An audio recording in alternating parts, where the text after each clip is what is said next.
Radio Flamme. Nous accueillons Alexandra Kozelik pour son roman À crier, et je le dis bien, à crier, c'est pas à Lille, mais à crier dans les ruines. Oui.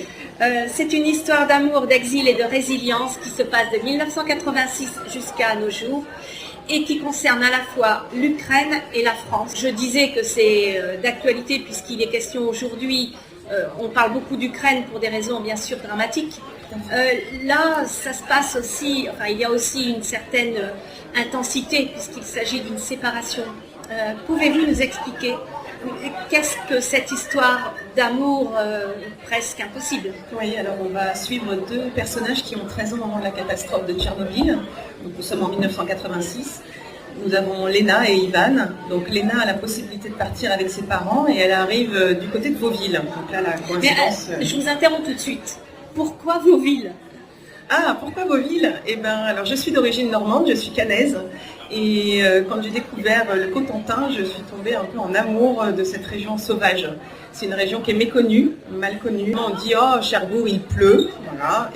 Mais alors que c'est tellement autre chose que ça. Alors donc, il est bien question d'une histoire, d'un roman qui se passe de Tchernobyl à Vauville.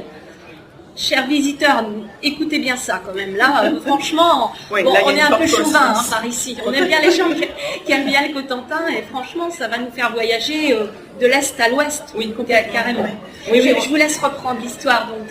Donc en fait, Léna arrive à côté de Vauville et Ivan, lui, reste là-bas. Et donc il va se mettre à lui écrire des lettres, mais il ne peut pas lui envoyer parce qu'il ne sait pas du tout où elle est partie, puisqu'ils sont partis en catastrophe. Et elle, quand elle arrive, son père lui dit qu'il faut oublier d'où ils viennent, parce qu'ils ne retourneront jamais là-bas, dans leur pays, et qu'il faut s'enraciner maintenant en Normandie. Sauf qu'elle a 13 ans, elle a plein de questions en elle, et face à elle, elle a des parents mutiques. Donc elle va tenter de chercher ses réponses, notamment dans la littérature, mais aussi dans la nature, qui est une forme d'ancrage pour elle, quelque chose de fort et de sauvage. Et quand le roman s'ouvre, on sait qu'elle revient en Ukraine 20 ans après, mais l'objet du roman, c'est de savoir pourquoi elle a mis autant de temps. Ça fait forcément référence à l'exil, comment on vit un exil. Il y a des gens qui se coupent de tout. Oui. Ils oublient, c'est terminé. C'est ça. Et d'autres, comme elle, va avoir envie de retourner, revoir son pays d'origine. Oui, tout à fait. En fait, il y a toute une partie de son adolescence où finalement, elle suit ce que dit son père, puisque son père lui dit qu'il faut oublier. Mais malgré tout, en fait, il y a toujours quelque chose en elle qui l'appelle. Et elle ne comprend pas au départ cet appel. Et par la suite, elle va grandir et comprendre que justement, elle ne peut pas résister à cet appel. Et alors, ce que je voulais en fait faire, c'était de montrer comment on pouvait se reconstruire après une telle catastrophe. Donc c'est un roman non pas négatif, mais au contraire positif et optimiste. C'est-à-dire se reconstruire, être résilient. Alors toutes les histoires d'amour ne se finissent pas mal. Tout à fait. Bon, on a un peu d'espoir dans ce monde de brut, on a un petit peu d'espoir. Oui. Et puis je voulais aussi montrer quelle était la richesse aussi de cette culture ukrainienne, de ces hommes attachés à leur terre. Donc dans ce roman, il y a aussi question d'attachement à cette culture, à la terre. Et justement, pourquoi avoir choisi Tchernobyl, l'Ukraine?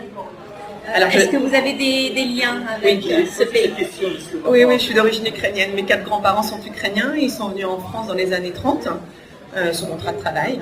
Et puis après, il y a eu la Seconde Guerre mondiale qui a fait qu'ils ne sont jamais retournés là-bas. Aujourd'hui, comment vivez-vous les événements qui concernent le pays de vos ancêtres? Alors moi, je trouve que c'est terrifiant, en fait, ce qui se passe. Et à la fois, en même temps, on s'attendait aussi à ce qu'il y ait quelque chose, mais pas de cette ampleur, vraiment pas. Et là, j'ai l'impression qu'il y a une escalade qui fait qu'il y a quelque chose qui nous échappe, et c'est assez terrifiant. Avez-vous des nouvelles? Est-ce que vous prenez des nouvelles de personnes sur place? Comment vivez-vous justement cette période? Est-ce que vous êtes en permanence derrière votre téléphone ou est-ce que justement vous allez prendre un peu de recul? Comment vivez-vous ces moments un peu difficiles? Oui, alors non, je n'arrive pas du tout à prendre de recul. Je suis non-stop sur mon téléphone pour suivre l'actualité en direct. J'ai des contacts effectivement qui me disent que les hommes sont partis au front, parce que les hommes qui restent là-bas, comme il y a une loi martiale, les hommes qui sont restés en Ukraine prennent les armes et les femmes finalement les aident comme elles peuvent. Et c'est vrai que c'est en fait moi j'ai une majorité de personnes à l'ouest de l'Ukraine, donc c'est encore une partie qui est préservée. Mais à chaque fois, en fait, on les sent sous tension, c'est-à-dire que chaque jour qui passe est ils ne savent pas du tout comment va se dérouler la journée. Mais vous êtes écrivaine, ça veut dire qu'à un moment donné, peut-être une histoire dans quelques mois, quelques semaines qui va avec ça, peut-être ça va vous donner... Oui, en fait, alors j'écrivais effectivement un autre livre, et là je n'arrive plus à continuer cette écriture-là. Il y a une autre écriture justement autour de l'Ukraine qui s'impose en moi. Il y a comme un élan, en fait, je ne peux pas le réprimer, j'ai envie d'écrire, je me lève tous les jours à 6h du matin pour l'écrire. Enfin, voilà, c'est... Ça a bouleversé votre vie, ça a changé votre vie, et les prochains romans qui vont arriver. C'est tout à fait, exactement. Oui. Vous êtes blogueuse également. Oui. Est-ce que vous avez l'occasion, par le biais de ce blog, de communiquer un petit peu ou de donner des informations? Du tout, non, parce que c'est un blog qui est consacré aux ateliers d'écriture. Oui, parce que vous êtes professeur aussi. Oui, c'est ça, je suis professeure de lettres, oui. Et donc c'est un blog tourné autour de l'écriture, et donc je poste une photo chaque semaine et les participants écrivent un court texte à partir de la photo. Donc peut-être qu'effectivement il y aura des textes autour de cette actualité. Ça va, merci beaucoup. Merci à vous. Pour ce beau roman. Merci. Bon courage pour le prochain. Oui. Je n'ai pas donné l'éditeur peut-être. Alexandra Kozelik pour son roman À crier dans les ruines, qui est édité chez Je suis prête. Plomb. Merci beaucoup. Radio Flamme.